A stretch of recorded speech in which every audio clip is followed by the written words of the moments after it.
O áudio que vocês vão ouvir agora é parte do podcast Xadrez Verbal. Caso vocês queiram ouvir mais sobre esse assunto e outros temas de política internacional, é só ir em xadrezverbal.com. Bem, agora vocês ficam com a coluna aberta na qual o nosso amigo de longa data, o Jeff Nascimento, doutor em Direito Internacional, tratará sobre as questões legais da invasão da Embaixada Mexicana no Equador e a Convenção de Caracas. Olá Felipe, olá Matias, olá ouvintes do Xadrez Verbal, aqui é Jefferson Nascimento e eu vou comentar a respeito da situação jurídica decorrente da invasão da Embaixada do México em Quito por forças de segurança do Equador e os desdobramentos principalmente à luz do direito internacional.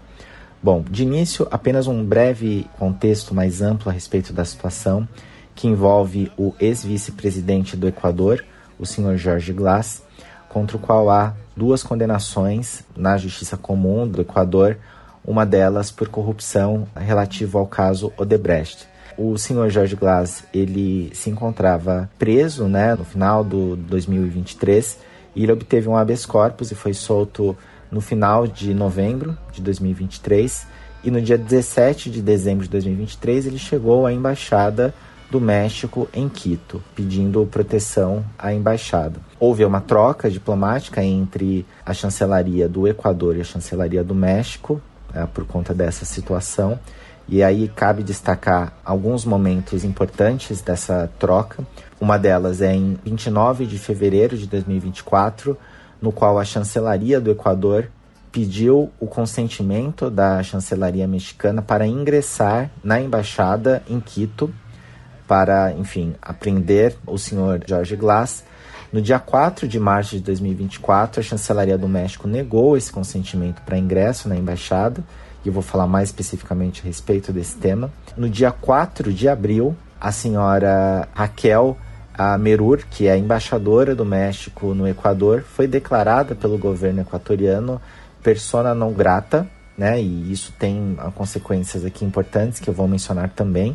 E, finalmente, no dia 5 de abril de 2024, agentes da Força de Segurança Equatoriana, 15 agentes, invadiram a Embaixada Mexicana em Quito e apreenderam o senhor Jorge Glass, que lá se encontrava. Bom, esse é um brevíssimo resumo a respeito da situação, e aí eu gostaria de destacar alguns aspectos jurídicos dessa situação. Primeiro de tudo, o fato de que as embaixadas, os locais de missão, eles são protegidos pelo direito internacional, e aí o documento importante nesse sentido é a Convenção de Viena sobre Relações Diplomáticas de 1961, que é um tratado internacional de ampla aceitação, ele tem 193 estados-partes, entre eles o Brasil, que é parte desde 1965, tratado internalizado no Brasil pelo Decreto 56435 de 1965. O Equador é parte desde 1964 e o México também é parte desde 1965. Esse tratado, ele prevê, no seu artigo 22, que os locais de missão eles são invioláveis e os agentes do Estado acreditado não poderão nele penetrar sem o consentimento do chefe da missão. Esse é o que prevê o artigo 22, E acho que aí é importante mencionar um aspecto relevante que às vezes aparece e já foi tratado aqui no Xadrez Verbal, essa confusão que surge quando um caso similar a esse aparece, no sentido de falar que a embaixada ela é território do Estado da embaixada, Então, a embaixada no México seria como se fosse o território do México no Equador, nesse caso concreto. Isso não procede, A questão de ser reconhecido como território tem uma série de consequências, Um exercício mais amplo da soberania dentro daquele espaço, que é algo que não acontece especificamente no caso de embaixadas. O que existe, sim, é o fato dessas embaixadas e os locais de missão, o gênero do qual a embaixada é espécie, elas são invioláveis. E o que significa falar que é inviolável, nessa acepção aí do artigo 22? Significa que o Estado, que a gente diz que é o Estado acreditado, o Estado no qual essa embaixada está, para ingressar dentro de um prédio de embaixada, um local de missão, ele só pode fazê-lo se ele tiver o consentimento do chefe dessa missão. Sem esse consentimento, essa entrada ela é proibida pelo direito internacional. Então, esse é o sentido da inviolabilidade. E o artigo 22 ele vai além disso, né? É para além dessa necessidade de você ter autorização para ingressar num prédio de um local de missão, como uma embaixada, há obrigações desse Estado acreditado, nesse Estado no qual a embaixada está, de adotar medidas para proteger o local de missão. Então, para além da própria questão da entrada dentro de um prédio de missão, o Estado ele tem que garantir que esse prédio ele esteja protegido. Então ele não pode, por exemplo, como a gente viu em episódios recentes, cortar a energia elétrica de uma missão, cortar o acesso à água, né? Não pode colocar um carro de som na frente da embaixada, causando um distúrbio no funcionamento da embaixada. Então, a Convenção de Viena sobre Relações Diplomáticas de 1961 também prevê que o Estado ele tem esse dever de proteção, para além de ele não poder ingressar, agentes desse Estado não poderem ingressar dentro da embaixada sem esse consentimento do chefe da missão, há ainda essa obrigação de proteger o espaço, né? De você não causar uma situação que impeça o devido funcionamento da embaixada. Então, isso está muito claro, né? Isso é reconhecido na Convenção de Viena, isso tem um entendimento amplo da inviolabilidade do espaço dos locais de missão. E aí, nesse caso concreto, acho que é muito importante destacar que o governo equatoriano sabia dessa obrigação, né? Tanto que, como eu mencionei anteriormente, no dia 29 de fevereiro de 2024, a chancelaria do Equador pediu o consentimento para ingressar na embaixada, né? Fez justamente isso que o artigo 22, né, da Convenção de Viena de 61 estabelece. E o governo mexicano, em 4 de março, não deu esse consentimento. Então, o governo equatoriano pode dizer, olha só, eu não sabia disso. Não, ele pediu o consentimento e não obteve, né? Então, o mecanismo, né, previsto do artigo 22, ele funcionou, né, as etapas elas passaram por ali e o consentimento não foi dado. Então, efetivamente, a invasão da embaixada pelas forças de segurança do Equador, elas constituem uma violação do artigo 22. E acho que um entendimento amplo a respeito desse tema, diversas manifestações de chancelarias da região da América Latina e fora da região, né? Então, o governo brasileiro já se manifestou no próprio dia 5, falando a respeito da violação, né, da Convenção de Viena de 61. Diversos governos, Venezuela, Argentina, Chile, todos os estados da América Latina se manifestaram ou conjuntamente, como foi o caso, por exemplo, Panamá, Costa Rica e República Dominicana. Os Estados Unidos também se manifestaram. Houve manifestação também na chancelaria do alto representante de política externa da União Europeia, governos europeus. Então, houve manifestação, por exemplo, também da OEA, manifestação da Organização das Nações Unidas. Então, houve um amplo manifestação, não é indisputado o fato de que houve uma violação da Convenção de Viena de 1961. E aí há outros tratados importantes que eu vou mencionar muito brevemente, que eu acho que também ajuda a entender até a racionalidade do Equador nesse caso. Há um outro tratado importante nesse sentido, que é a Convenção de Caracas sobre Asilo Diplomático, de 1954. Uma coisa importante a se dizer é que essa ideia de asilo diplomático é um conceito de direito internacional que ele se desenvolveu principalmente em países latino-americanos. Há teses, né, estudos mencionando como a ideia de asilo diplomático é um elemento distintivo da visão latino-americana do direito internacional.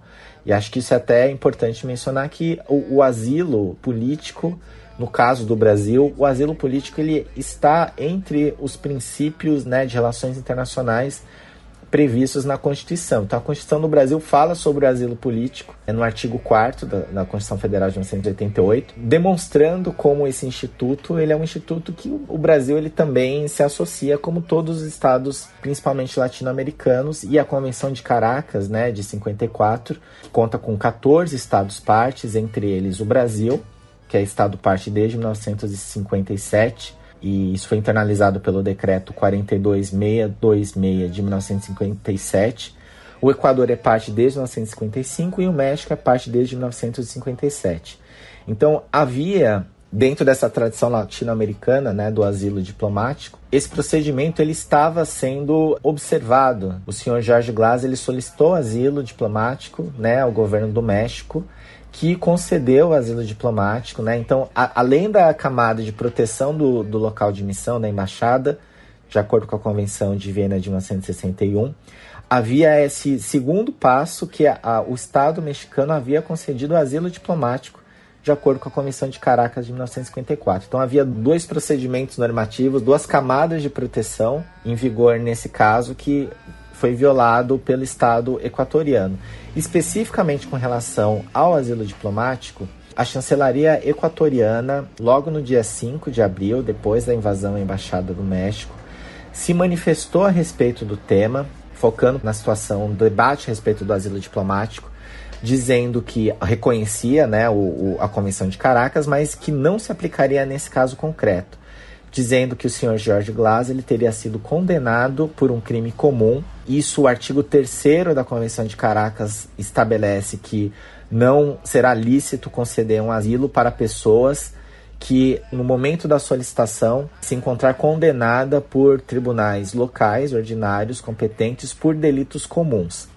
Então, o governo equatoriano fala, olha só, não era possível considerar asilo diplomático, de acordo com a Convenção de Caracas, de 1954, porque o senhor Jorge Glas foi condenado por crime comum. E o artigo 3º da Convenção tem uma exceção específica para a impossibilidade de concessão de asilo em caso de crimes comuns. O que a chancelaria equatoriana não fez, ela não passou para o artigo seguinte da Convenção de Caracas, que foi justamente levantado pela chancelaria mexicana, que fala no artigo 4º que cabe ao Estado asilante, né, o Estado que vai conceder, que potencialmente pode conceder o asilo, cabe a esse Estado a qualificação da natureza do delito e dos motivos da persecução. Então, quem define se um determinado crime ele é comum ou é um crime político é o Estado que vai conceder o asilo. Então, nesse caso concreto, o Estado mexicano concedeu asilo entendendo que esses crimes pelos quais ele foi condenado,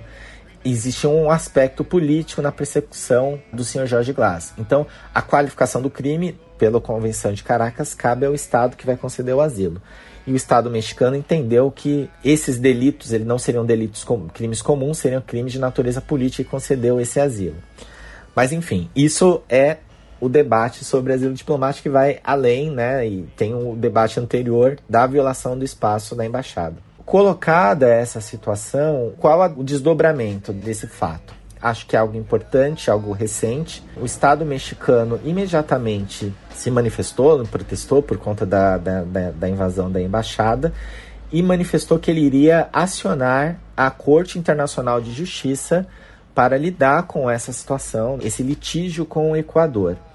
E aí, isso foi efetivamente feito no dia 11 de abril de 2023, quando o Estado mexicano iniciou um procedimento perante a Corte Internacional de Justiça contra o Equador, solicitando inclusive medidas provisórias contra o Equador.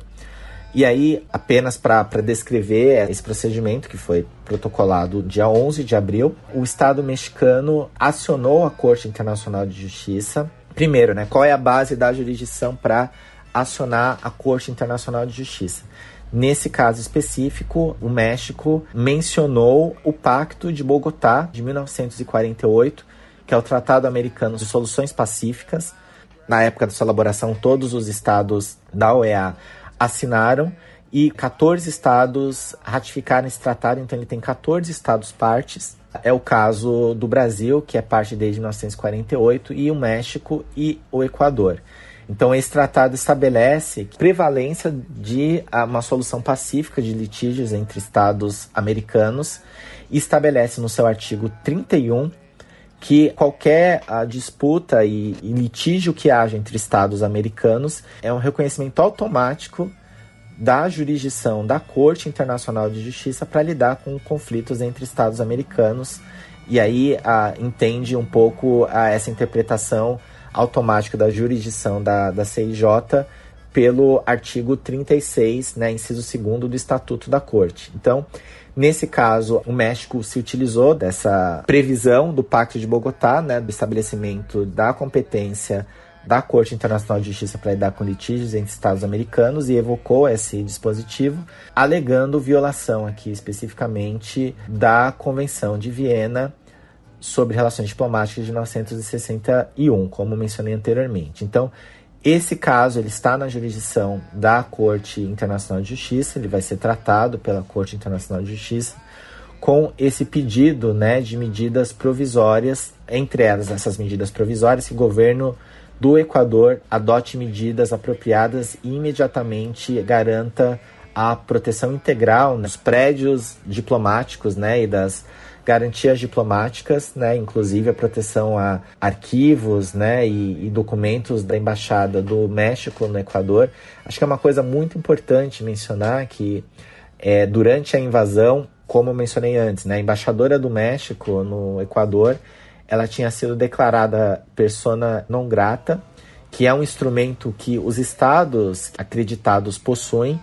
Então, o estado acreditado ele pode falar, olha, a embaixadora ou qualquer pessoa da missão diplomática, ela é uma pessoa não grata, e o estado acreditante, ele tem que substituir essa pessoa por uma outra, e ele tem um tempo para que essa pessoa ela saia do país, né? E nesse caso específico, estava nesse procedimento, então ela foi declarada pessoa não grata um dia antes da invasão. Então a embaixada ela estava naquele momento sob a chefia, né, do senhor Roberto Canseco, que estava como encarregado de negócios do México na embaixada, e durante a invasão ele foi inclusive agredido pelas forças de segurança do Equador. Então uma situação muito séria, né? Não só o prédio ele foi invadido, a integridade da missão diplomática mexicana foi quebrada, né? Violando aí o artigo 22 da Convenção de Viena de 61, como pessoas foram agredidas dentro desse espaço. Então, entre as medidas requeridas, provisórias, também há isso que o governo do Equador permita que o governo mexicano retire os documentos dos agentes diplomáticos da embaixada e impeça, né, que essa situação escale, né? E acho que isso é uma coisa muito preocupante que diversos países mencionaram, né? Esse precedente do espaço, né, da missão diplomática sendo violado, né? Então, existe um elemento também de princípio, para além da questão específica do caso do senhor Jorge Glass, esse precedente da local de missão sendo violado e esses passos previstos na Convenção de Viena eles sendo desrespeitados. Então, é esse o quadro que a gente tem hoje, né? E possivelmente a gente vai ter uma deliberação a respeito das medidas provisórias desse caso e a gente vai ter aí mais uma vez um caso envolvendo estados, né, das Américas e a respeito da proteção diplomática e principalmente à luz da Convenção de Viena de 1961. Espero que tenha ficado revisão um pouco desse debate, né, e dos tratados internacionais envolvidos e que a gente acompanhe os desdobramentos dessa situação bastante grave, né, ocorrida aqui no espaço da América Latina. É isso, então.